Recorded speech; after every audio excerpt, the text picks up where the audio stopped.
Oh man alive, dude. There's just so much to this stupid gardening. I'm pretty happy with what my garden has turned out to be, though. It's looking really, really good. Really mighty fine garden. Yeah, I'll get those stupid badges out of the way. Anyways, I better check on my chickens. Oh, hey. Wait, what? What's this? Mysterious portal? What? This wasn't here 2 seconds ago. It's a giant pipe. It's from Mario or something. What's inside there? Oh my gosh. Wait, what? What is that? Okay, well, wish me luck, boys. I'm going in.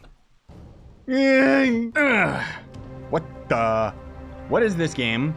And who are you? What is this character?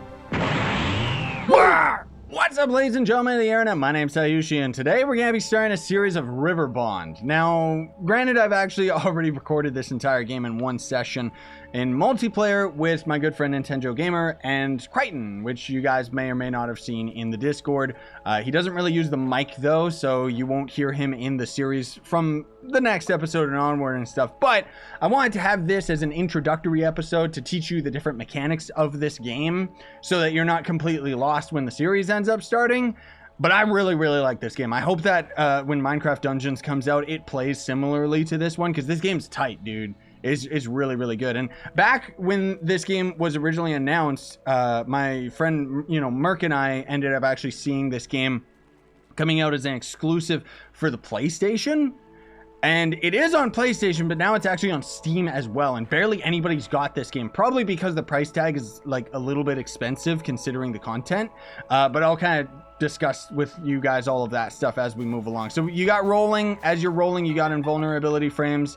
As you end up talking to NPCs for the first time, their yellow exclamation mark goes away. But it's important to keep that in mind, because the first person that actually talks to an NPC is going to get 100 points.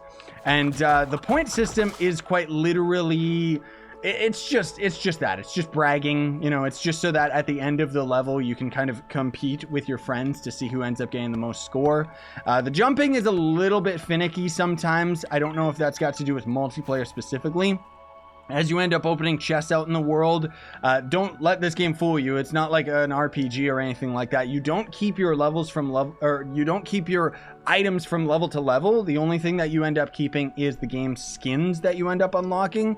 So you'll see in the series, me and Joe and Critter, we always rush the gold chest as soon as we can at the hopes of getting a new skin. So as you end up getting a new weapon unlocked, you can equip it, and use the D-pad to cycle through them. It's kind of behind my face cam, you can see, but either way, it's really, really cool. It's nice. You got a basic attack.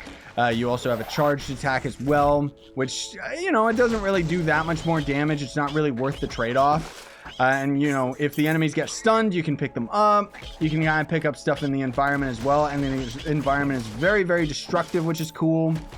Gathering the coins, similarly to the points that we ended up getting for talking to an NPC, quite literally is just for the bragging rights. It's just so that at the end of the mission, you can say, hey, you know what?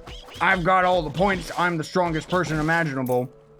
And there are different weapon types, so there's like spears and axes and stuff like that, and some of them will end up varying in their attack speed as well as their damage, but we only learn that a little bit further on in the game. There's also going to end up being ranged battle, so this is where normally the game kind of plays like an action game where you control yourself with the left joystick, whereas with the shots you're actually controlling your aim with the right joystick. So you can technically do that with melee weapons as well, but why would you ever want to? Just because a lot of your other buttons are going to end up being on, the X button is your basic attack and stuff like that, which you can use the triggers, but it's not really as comfortable. You don't really need to do the other combat, like the melee combat with it. But often when you end up dealing with a ranged foe or something really tough, usually it pays to end up swapping to an actual ranged attack, just because then you have a lot more survivability and can kind of focus on the enemy attack patterns. One thing I have noticed though is aiming with the guns is a little bit tricky. I just still haven't gotten used to it. And then out of here, I think it's just giving us coins because I've already unlocked, we've already got all the skins. So as we end up going to the next map, it's allowing us to change. So I won't go further than the default skins just because I don't want to give you guys any spoilers, but there's lots of really cool characters from other indie games and stuff. There's also some bouncing mechanics, which is nice. And almost all of the enemies, if you end up attacking them enough, you'll end up getting them to be stunned, or you can use your special attack, which you'll see that we don't use it very often when we're playing multiplayer, because for some dumb reason it will hurt your teammates. I don't know why. You can see in the bottom left too, well, kind of, I guess I'm kind of covering it. There we go. So right there, that's going to end up being our charge towards getting our super or our ultimate back again. Presents are literally just going to end up giving you tons of money for points, but more importantly, give you potions, because you don't end up regenning. You can end up rezzing your friends. Near as we can tell, there's no punishment for dying in this game, outside of it probably lowers your points. And even if you end up dying, and your friend can technically end up rezzing you, even if they don't, you'll just end up respawning anyways. If you all die, it kind of resets and you all respawn at a further back area in the level, but the enemies still stay dead and the objectives stay done, which is kind of neat, because this game ends up getting pretty strong or pretty difficult. And honestly, I like how accessible this game is. Even though it's challenging and difficult, you can still just respawn over and over. So even if you're bad at this game, you could end up surviving and getting through the mission. So this is going to end up being a checkpoint. That'll quite literally just be a respawn point. And I love that there's like physics and stuff. Certain enemies, like there's going to be different enemy types in the game as well. You can throw things in the environment at other enemies, but we rarely end up doing that just because it's kind of slow and clunky. But here's kind of a bigger enemy. These guys kind of suck just because they're actually like, he doesn't get stunned, you know?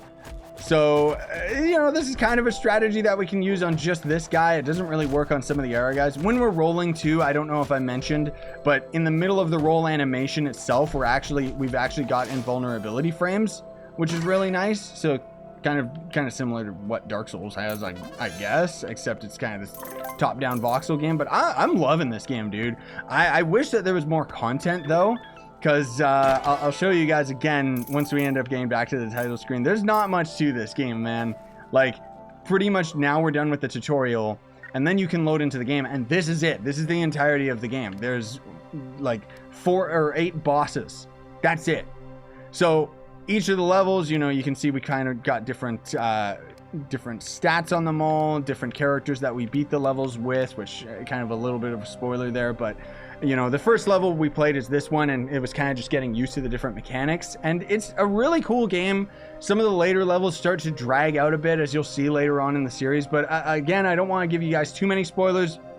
I didn't plan on, we didn't plan on beating the game or anything like that. It's just this game is actually so fun and addictive that we just played through the entirety of it in one sitting. So I really, really hope that down the line there's actually more levels and more DLC or something, because I could totally, I would totally come back to this game as soon as I could, just because this game is a lot of fun. Either way, I hope you guys enjoyed today's video and a little introduction to this game and the mechanics, and I hope you guys enjoyed the weird intro that I had on this video, just because I thought it was kind of going to end up being funny. Thanks for watching though, folks. Very much appreciate it. Don't forget to smash like, sub to join the Reptilian Army, and if you want to help me out and support the channel, you can always sponsor the YouTube channel. Check links in the description for everything else. Have yourselves a great day. Sign on and stay epic, everybody.